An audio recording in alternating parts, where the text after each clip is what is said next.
Hello, welcome to the Washington Line. We are today another podcast, and we are going to again discuss about the upcoming U.S. elections with Edward Stafford.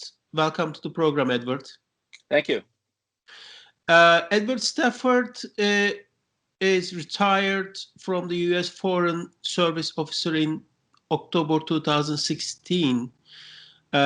And he was in Ankara until 2014 as counselor for political and military affairs.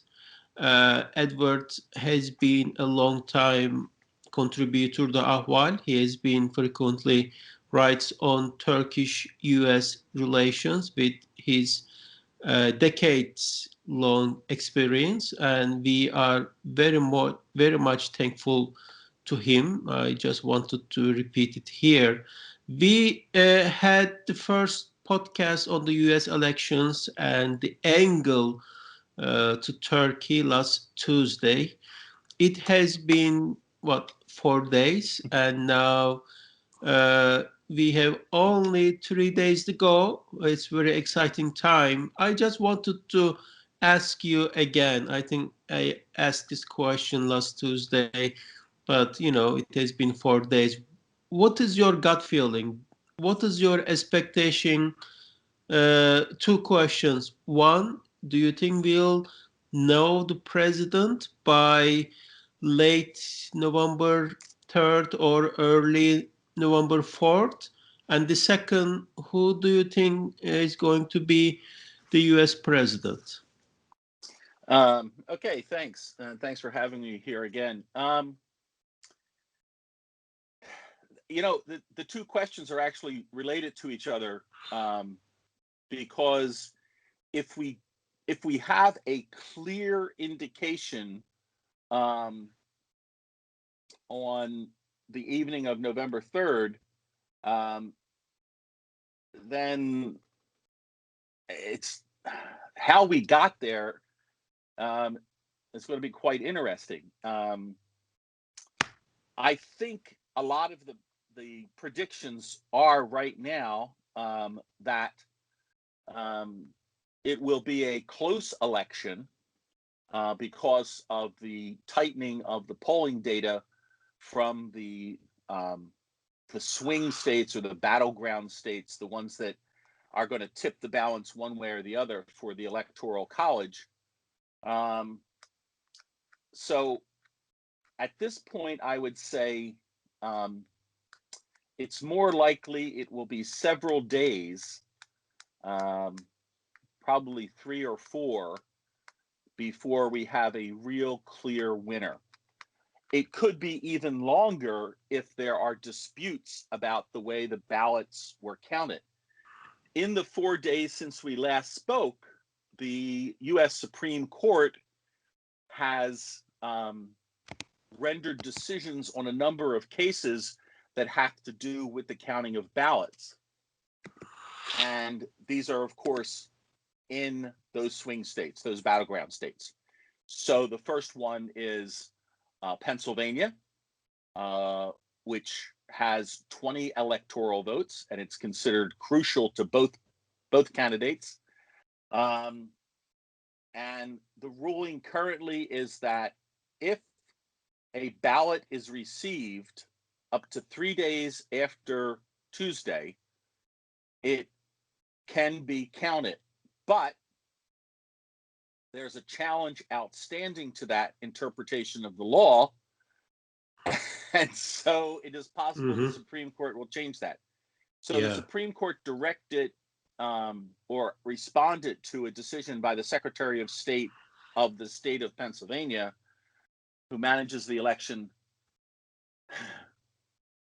to set aside any ballot that comes in after the date of the election. Not count them, set them aside. So that indicates we're not going to have an answer for at least 3 days. Similar things are happening in other states. So on the first question, I don't think we're really going to know who won until the weekend following Tuesday. The alternative is that the predictions of a close election are completely wrong, and this answers the second question, and that there is a dramatic victory by one or the other. And so those few number of electoral college votes won't matter.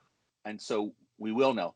But that would fly in the face of all of the predictions, which all of the predictions are that Joe Biden will almost certainly win the popular vote, and that it'll be a close run thing in the electoral college to in 70 to win. At this point, it still looks like Joe Biden has an easier chance of reaching 270, whereas the pathway for Donald Trump is not so clear.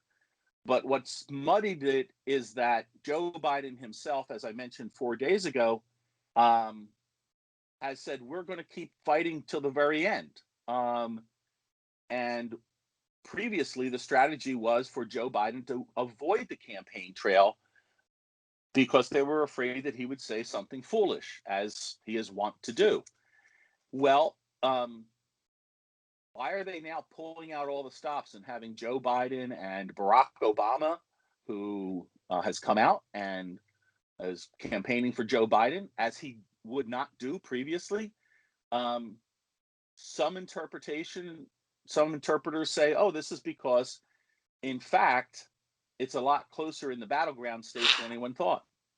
And then I would add this, we only have hints and clues. We don't have any real solid evidence one way or the other about the early voting. Yeah. Early voting has been massive. It's between mail-in ballots and early voting at the polling stations.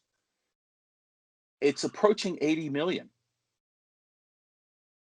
which is just a fantastic number.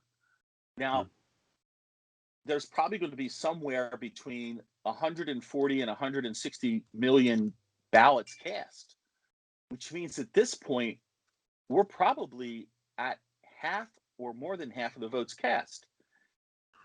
So that's still a muddy thing because no one knows whether, no one knows how anybody's voting. You cannot reveal those votes until the election day. Yeah. So there you go. Okay. So I think we are, as you suggested, battleground states like Georgia, Florida, North Carolina, Arizona, Pennsylvania, even perhaps Michigan. All those states are very close.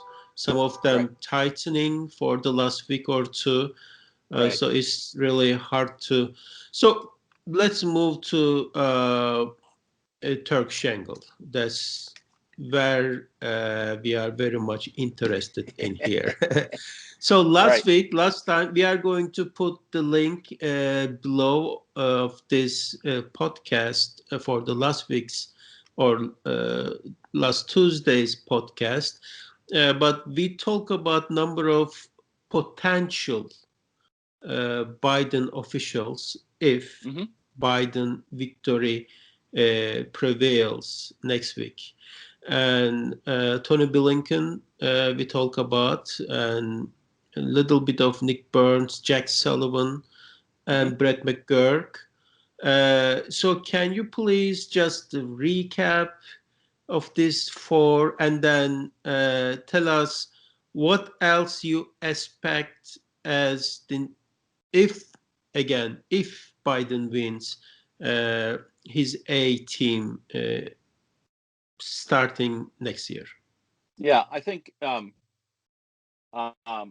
just as a kind of a chapeau over all of this, I'm just going to say, keep in mind two terms. One is restoration and one is revolution. And restoration is going to be Tony Blinken as either the National Security Advisor or the Secretary of State. Nick Burns either one of those two positions or as ambassador to the United Nations, which will be retained as a cabinet level position. Jake Sullivan, probably at NSA, but not as the assistant to the president for national security advisors, who's called the national security advisor. Maybe as the deputy national security advisor, something like that. I mean, but it's also possible he would be over as deputy secretary of state. It's not clear where they're all specifically going to fall out. But what is clear is that Tony Blinken, Nick Burns, there's another Burns too, Bill Burns, Jake Sullivan, Wendy Sherman, who was in the State Department in the Obama-Biden years, they're going to come back, and they're all going to have very, very senior positions. Exactly where, in one sense, makes a lot of difference, obviously, to them, but in another sense, it doesn't really matter. It's that you're going to have this cabal, and I don't mean that in a pejorative sense. I just simply mean 5 aligned persons that are going to be really directing the foreign policy of the United States. And again, Tony Blinken has been with Joe Biden for decades. Nick Burns has served both Democrat and Republican administrations at senior positions. He's currently at Harvard University in, I believe, the Kennedy School of Public Policy. Very well connected. He is a former career Foreign Service officer.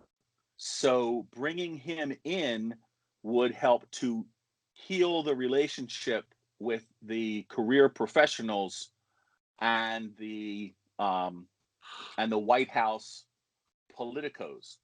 And he could serve as a bridge between them. The other Burns is Bill Burns, who was formerly Deputy Secretary of State, highly regarded by both Republicans and Democrats. Recently published a piece with an old Africa hand, Greenfield,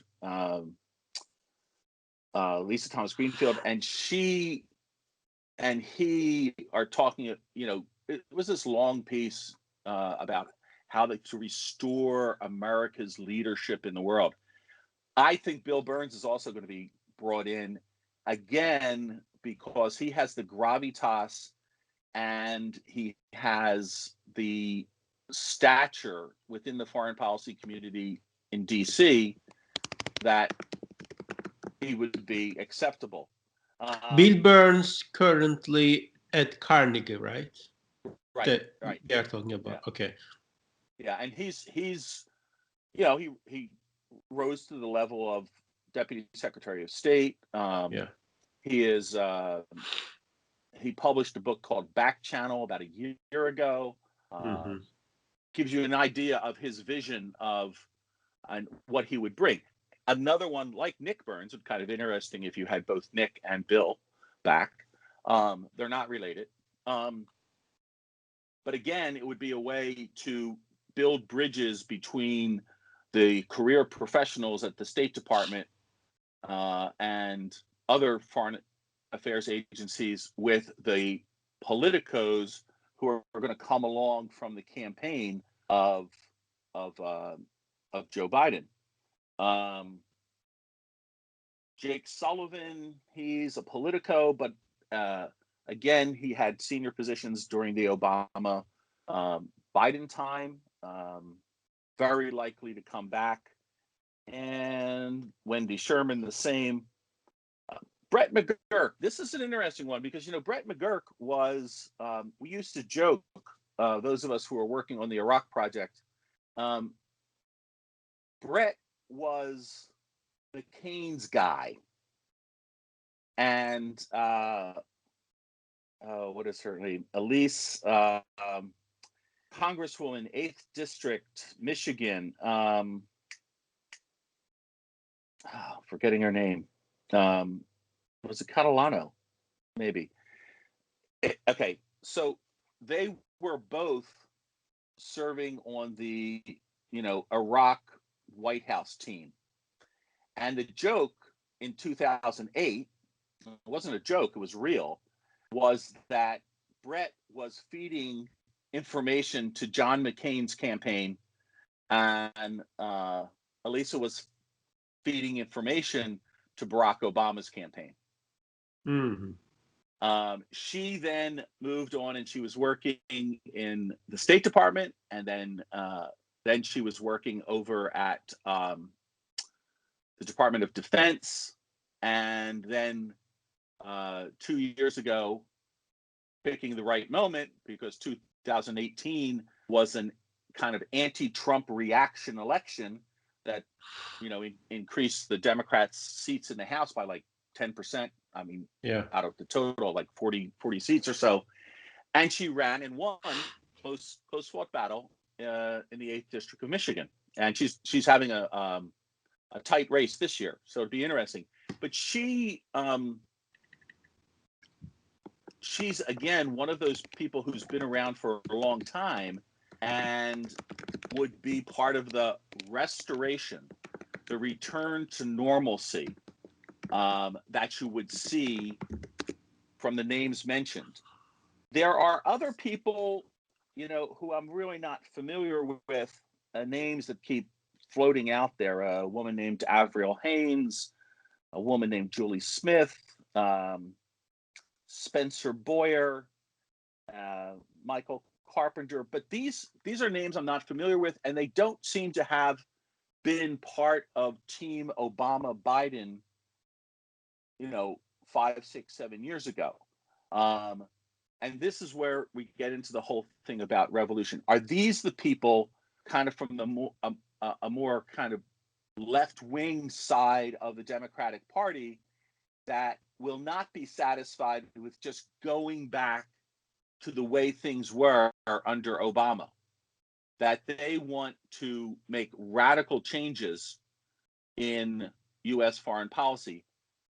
And the reason there's speculation about this need for radical changes is because of the Trump victory of 2016.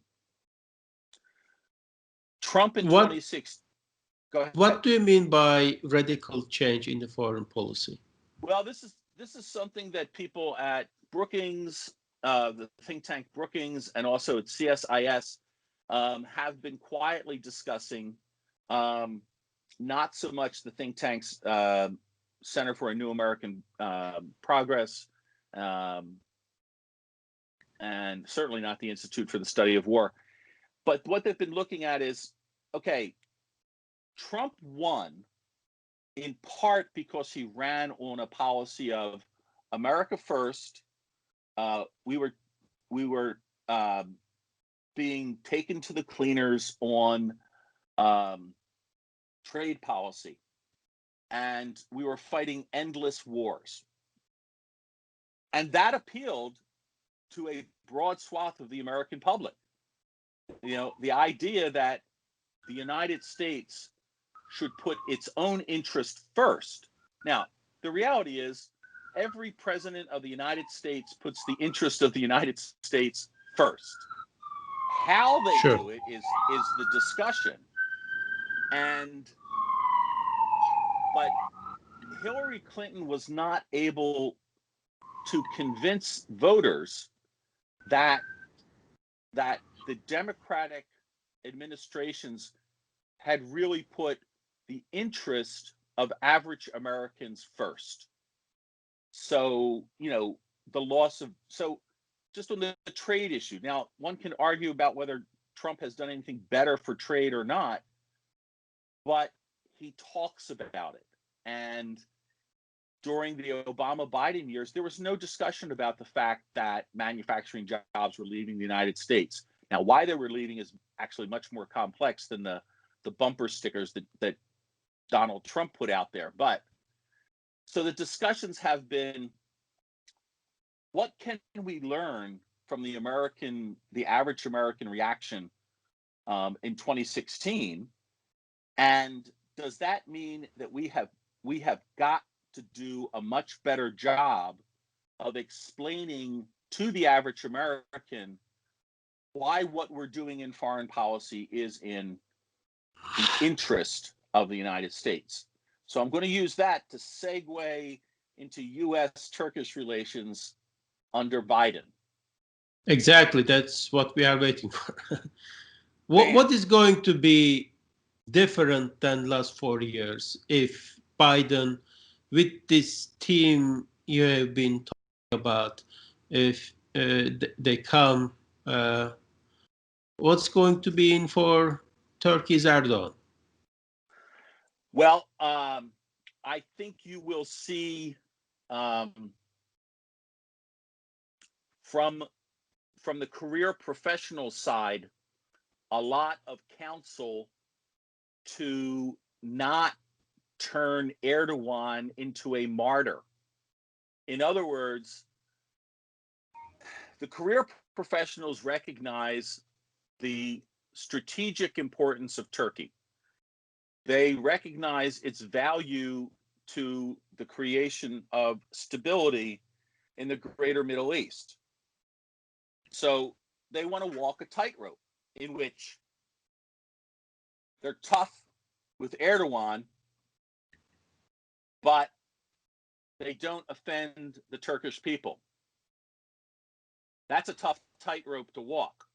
Mm-hmm. But that's what the career professionals, some of whom, for example, Nick Burns would be along there. Bill Burns would be along there. Tony Blinken understands that you can't, get into such a pissing match, as we call it, between the United States and Erdogan, that all it does is strengthen Erdogan's position in Turkey. Because whether you like him or dislike him, the Turkish people are going to rally to their president, whoever he is, if they see him being treated unfairly and with disrespect by a foreigner.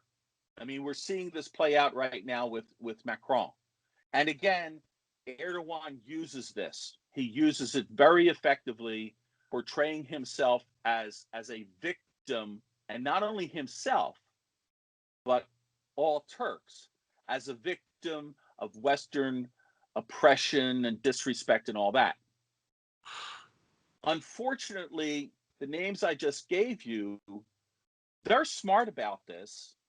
And so they will continue to try to manage the relationship with Turkey in such a way that Turkey doesn't go completely away from the West under Erdogan, while at the same time not sacrificing their need, quite frankly. So let me ask more concrete question. Mm-hmm. Biden comes with these people, or most of them. Obviously, could be some change. Some of these Yeah. people we have talked about may not be on the team anyway. But this kind of a mindset. Erdogan is not going to give up on his S-400s.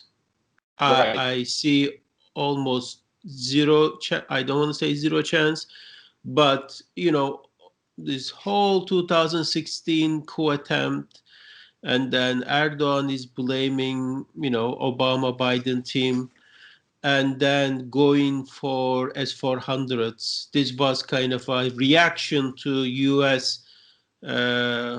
Whatever you call in Erdogan's mind, or that outlook, that was a partnership on the side of the Obama administration against his government, Right. or whatever it is. But that was the reaction. Now, 4 years later, if Biden comes back, Erdogan is not going to give up on S-400s that the administration he blamed for.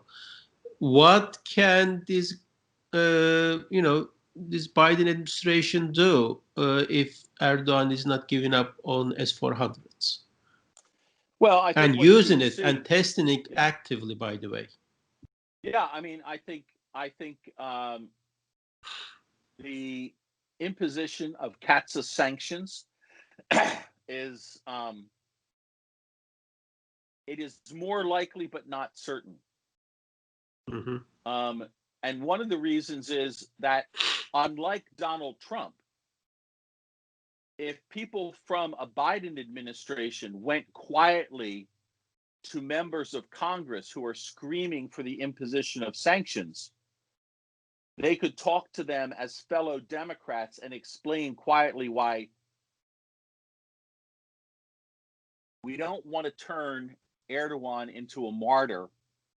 So we're going to hold off on the CAATSA sanctions. We're not going to drive him into the arms of Russia. We're not going to drive him away from us, even though the law says we should impose sanctions. Or they will come up with some sort of sanctions that, yeah, they're sanctions, but the bite they have is not so severe. But that all depends on whether Biden and his team can get cooperation from the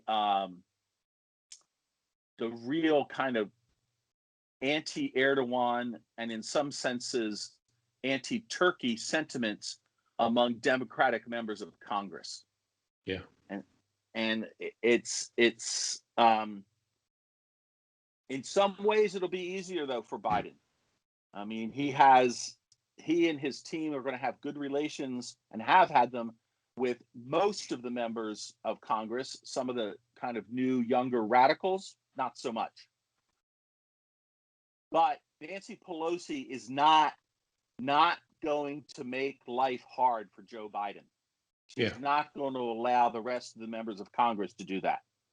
So you might just see some minor sanctions. You might just see, the other thing you'll see is it will be taken off of the front burner. It would be put into the background. It will just For the time being, right? I mean, right for so this is one for of the discussions actually in Turkey now. Just a few days ago, the head of the SETA, Turkish government think tank, published a piece basically reaching out to Biden right. administration Yeah. upcoming and then saying that, reset could be a reset. What would be in your mind uh, conditions were for a reset? Human rights, democratic standards. Trump didn't care about it, and Trump's envoys don't care about it.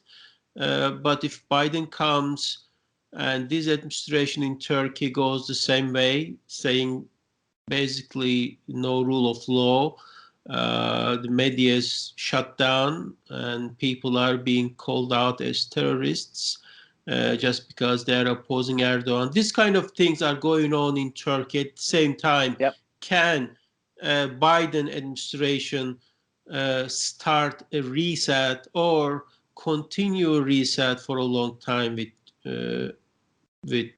Erdogan? I think there won't be any effort for a reset because I think the consensus of the foreign policy community in Washington now is that the problem in United States-Turkish relations, even with all the criticism of Trump and how he's handled it and mishandled it and all that, the consensus of the foreign policy community in Washington is the problem is Erdogan.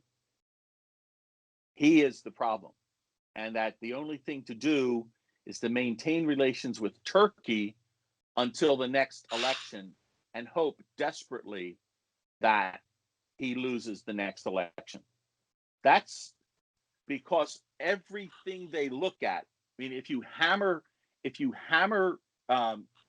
Erdogan on human rights, which is easy to do, I mean, he's a human rights abuser. What does that get you? Is it going to get those people out of jail? Probably not. Is it going to make Erdogan more cooperative with the United States? Probably not. At the same time, one can expect pressure from the Armenian diaspora and from the Greek American community to put pressure on the Biden administration to take a tough line with Erdogan, both in the South Caucasus and in the Eastern Mediterranean. So now, what is that tough line going to be? That tough line is probably going to be some sort of sanctions. Although Obama and Biden, when they were in office before, and then Biden and Harris now, are likely to use precisely targeted sanctions. Something that we saw Trump do a little bit of, where you sanction a particular minister so he can't travel, he can't have funds in American banks, blah, blah, blah. But I don't, it's going to be a tightrope. Nobody in the foreign policy community, any really serious, rational person, sees a definitive break between the United States and Turkey, or between NATO and Turkey, as in the interest of the United States or of NATO. At the same time, the conundrum is they can't figure out how to intervene with Erdogan to get him to back away from the really destabilizing things that he has been doing in Syria, South Caucasus, Eastern Mediterranean, Libya. I mean, he's all over the place causing trouble, but nobody knows how to restrain him without playing into his hands. And we saw this again with Macron. Macron's not attacking Muslims. Macron is attacking violent, extremist, Islamist militants. That's who he's attacking. Also, he's attacking political Islam, which is kind of Erdogan sees himself as the leader of the political Islam, following Right. Saudis used to be, doing a lot of political Islam outside of their borders. Now that they kind of appear, they quit on that. Now Erdogan took over, or he wants to take over. I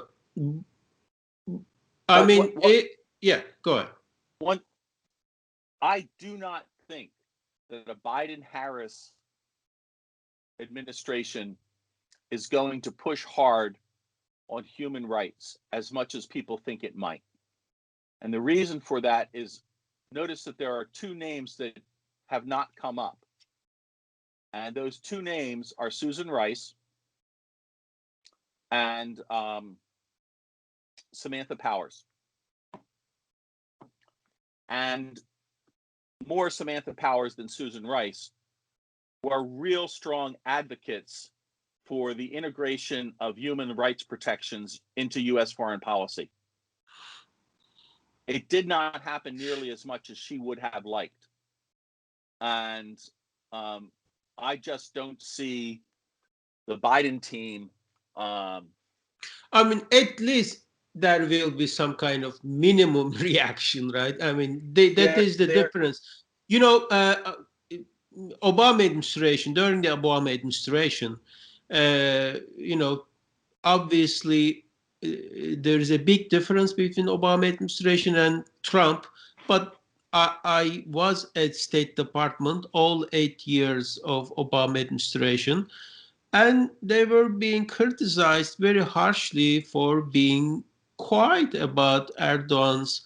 So I don't think anybody is expecting, Biden team to go after very aggressively. That's just, it's not logical. But, at least they're going to start holding daily press briefings again. And all those press briefings, journalists are going to ask, and they're going to talk about it. That is, I think, we are right. Oh, absolutely. Look, the minimum. Tone is going to change radically if Biden wins, and it won't be just at the White House. It will be at every cabinet. It will be at the State Department. It will be over at the Department of Defense. Yes, the tone and the relationship between the media. So there will be much more media coverage. There will be questions. There will be more hearings and presentations by the director of the Office of Democracy, Rights, and Labor from the State Department over at Capitol Hill. All that sort of stuff is going to happen. But in the direct relationship between, Biden, Harris, and their team with President Erdogan and his team, it's really going to be conducted behind the scenes because they are very sensitive. But the problem for them is going to be that does anyone really believe that Erdogan is going to restrain himself from any further foreign adventures? It's worked out for him so far. Unfortunately, he keeps winning.